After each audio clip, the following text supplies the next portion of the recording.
हिमाताय कहानी। किसान और जादुई कद्दू। एक छोटे से गांव में हरिराम नाम का किसान रहता था। मेहनती तो बहुत था, लेकिन उसके खेत में चाहे जितनी मेहनत कर ले, फसल कभी अच्छी नहीं होती थी। एक दिन वह बहुत उदास होकर खेत के किनारे बैठा था। तभी एक बूढ़ा साधु वहां आया और बोला, बेटा, तुम्हारे खेत की मिट्टी में एक छुपा हुआ राज है।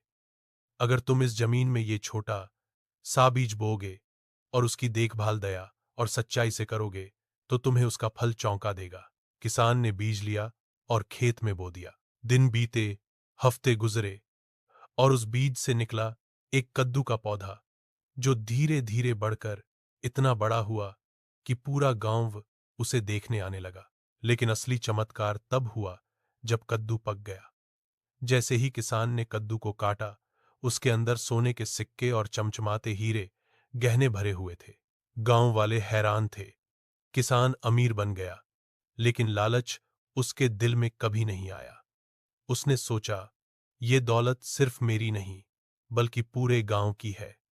उसने सिक्कों से स्कूल बनवाया, कुएं बनवाया और गांव को खुशहाल कर दिया। पर कहानी यहीं खत्म नहीं होती। एक रात किसान ने सपना देखा।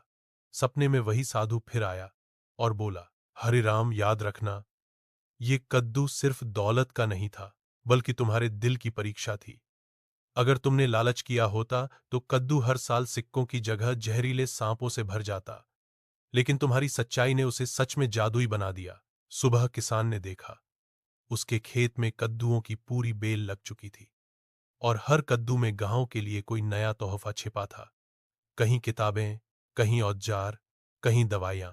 और इस तरह गांव का नाम पड़ गया, जादुई कद्दू वाला गांव। ट्विस्ट ये था कि जादू बीज में नहीं, बल्कि किसान की ईमानदारी और सच्चाई में छुपा। Please subscribe my channel Tunzumi.